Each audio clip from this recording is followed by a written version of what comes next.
How are you taking care of yourself today? What self-care rituals do you have, or what self-care routines do you have? Hello, my name is Stephanie. I'm a therapist on Long Island, New York that specializes in the treatment of eating disorders and body image issues. And today I wanted to talk more about self-care and how important self-care is. I'm thinking that I probably annoy my clients to this point with when I talk about self-care, because it really is absolutely imperative and so important, because there's a lot of different reasons for it, and especially how it pertains to recovery from an eating disorder. Self-care is very, very important. It's oftentimes it could get neglected, especially when you feel that maybe you're not worth it, which is a big emotion or a big feeling, that many people who struggle with eating issues feel, that they're not worthy and that they want to they're the caretakers of others, but really often neglect themselves. So we talk a lot in all my sessions with all my clients, talk a lot about self-care and what that might look like for them, because self-care is going to be different for everyone. So there's a lot of really great videos on YouTube about self-care routines or rituals that you could get a lot of good ideas. There's stuff on Pinterest. You could get a list of coping skills and self-care type of things, but it's really something to explore what is best for you, what is helpful for you. Is yoga something that's enjoyable for you? Is it something that quiets your mind? Meditation? Is it journaling? And I'll leave a link below for a video that I have all about journaling and how to use journaling in recovery from any type of mental health issue, or just for your general mental being, and really exploring the different things that are self-care events for you. And what I would recommend, and what I do try to recommend, is that at least once a day we're arranging time to take care of ourselves. So that means silencing everything else. I know you could say you have homework, you have so much work to do, you have to take care of this one, you have to do this or run this errand for that person. But it's really important to have some time each day, and it's very reasonable to expect that you are doing nothing for anyone else, and you are doing your own thing, taking care of yourself and doing something in favor of your health and your self-care. So a lot of people, as I said before, feel that maybe they're not worthy of taking the time for themselves or the self-care. But my response to that is you can't pour from an empty cup. And one thing that I like to say often, which is, I like analogies. So one of the analogies that I use a lot is that if you have a bank account, let's say you put a certain amount of money in it, and then you keep depositing, every day you deposit a penny, or a dollar, whatever. And then you continue doing that, but you start withdrawing from the account, $100 here, $20 there, $30 here. That bank account is going to go into the negatives very quick if you just keep depositing $1 in it every day. That's not enough. So you need to start investing in you. You can't help people. You might be able to for a short time, just like that bank account can sustain itself.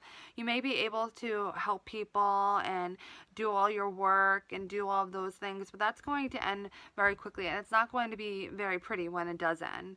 So it's something that you need to view this. If you can't view it as something that you just should do for yourself, it's an investment in yourself. It's an investment in being able to help other people. If that's something that you value more at this point than yourself, then use that as motivation to make sure that you're taking care of yourself.